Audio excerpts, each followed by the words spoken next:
Hello students, myself Dr. Girish Rai Singhani, Associate Professor, Department of Botany, SPC government college Ajmer. आज हम discuss कर रहे हैं आपके सिलेबस का, एमएससी के सिलेबस का फोर्थ सेमेस्टर प्लांट पैथोलॉजी के जो पेपर है, पेपर 16 एडवांस प्लांट पैथोलॉजी का। उसमें today we will discuss about the bunt of rice. Bunt of rice, it is also known as black smut or kernel smut of rice, and this disease is widely distributed. It occurs in Japan, Philippines, the United States, India, Indochina, Siam, Burma, Java, China, Trinidad, and British. The first report of its occurrence and description was from Japan. In India, the disease occurs in Assam, Bengal, Bihar, and Uttar Pradesh. However, the losses are not much. In eastern UP, the loss has been estimated to be about 3.2%. Early maturing varieties are more susceptible than late maturing varieties. Now we come on to the symptoms. इस disease के क्या symptoms हैं? Only a few grains in the ear, not more than 3 or 4, are affected. And as in Karnal bunt of wheat, not all the ears in a stool show the presence of bunt balls. This is due to local infection.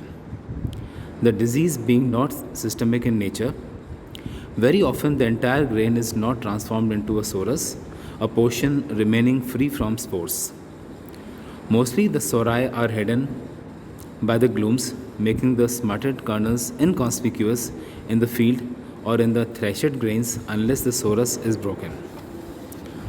However, sometimes the sorus forces the glooms apart slightly when the disease can be detected as minute black pustules or streaks bursting through the glooms at the time of ripening. Awns or partially affected grains remain green for longer time than on the healthy grains. A frequent characteristic is the twisting over the outward of a portion of the unaffected kernel due to partial smutting of the grain. Whole grains may also be destroyed. If sori rupture in the field, black powdery spores may be seen adhering to awns. When crushed with fingers, affected grains give out the powdery black spores mass. This powdery mass may shed before harvest and can be seen on adjacent leaves. If seeds are not too severely damaged, they may germinate, but the resulting seedlings are weak and stunted. Now we come on to the causal organism. The fungus causing this disease was originally described as Tilletia horridea. In 1899, it was wrongly named as Tilletia corona by Anderson. The present name of the rice bunt fungus is Nivosia horrida. However, Fisher and Halton in 1957 do not recognize this as a species of Nivosia. Singh and Pavgi 1972 have suggested that the species should be retained under Neovosia on the basis of its morphological characters, such as presence of an appendage or apiculus arising from the exosporium and numerous sporidia which do not fuse in pairs. The spore masses, teleospores, are pulverulent, black, and produced in the ovary of the host. The spores are spherical, black when mature, and measure 22.5 to 28.7 by 20 to 25 microns in size. The exosporium episporium is thickly covered with conspicuous spines which are haline or slightly colored and curved. Teleospores stored at low temperature germinate readily. They seem to have no dormancy. Good germination can be obtained by soaking them in water for 10 days. and then exposing to moist air. Light has marked influence on their germination, which can be hastened by exospore to ultraviolet rays.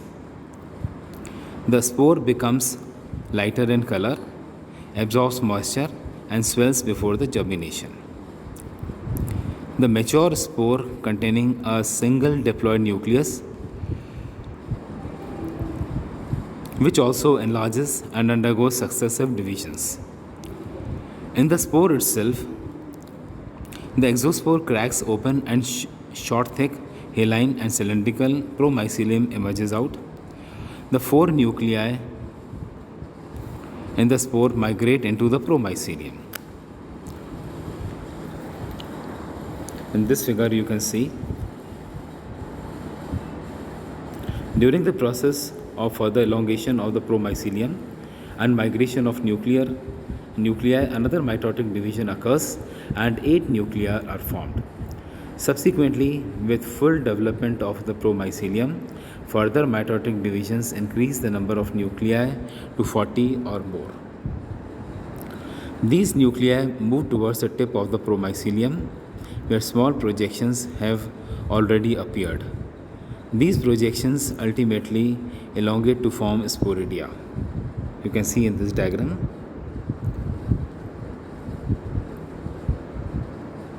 Figure 13, you can see one nucleus with a small amount of cytoplasm moves into each sporidia. There are 32 to 76 sporidia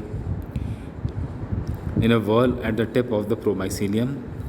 They are filiform or needle-shaped with flat base and pointed tip, covered in various ways, and measure 38 to 53 microns in length and 1.3 to 1.5 microns in width.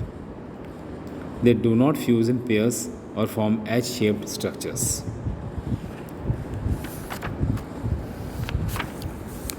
The teliospore of the fungus may fall on the ground and survive.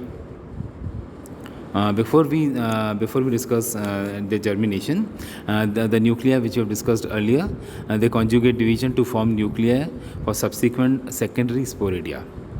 And on germination of the secondary sporidium, it produces an infection hypha which is dikaryotic. The teliospore of the fungus may fall on the ground and survive in the soil, or they may also go with the seed on awns and partially infected grains. They can remain viable for 2 or more years. The disease is more common in light than in heavy soils. Heavy dosages of nitrogenous fertilizers make the plant susceptible to attack. And a temperature range of 25 to 30 degrees centigrade and high humidity 85% or more, or intermittent light showers at the time of year emerges are favorable for infection. Infection of the host takes place when the ears have just emerged out of the leaf sheath. Sporidia from germinating spores in soil are wind blown to fresh flowers. There they germinate and send the infection thread into the developing ovary. Sori are formed in the maturing grains, where an extensive cavity develops between the seed coat and the endosperm. The haline mass of hyphae replaces the starch cells. The spores develop soon after beginning of a thin-walled swellings on the short branches. Now we take the control measures. Damage done by the diseases in India is not much, since it is airborne and perinates through soil-borne spores. There is not much advantage from chemical seed treatment.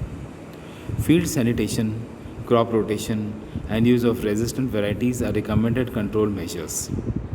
In Uttar Pradesh, Chauhan and Verma in 1964 had reported the following varieties like T6, T8, T27, NCH20, NCH40, then HUNG 2115, medium HR22, BJ1 and 12, N10B, NCH7, T19 and 28 and T108 and late T10 and so many such varieties, T33, T36.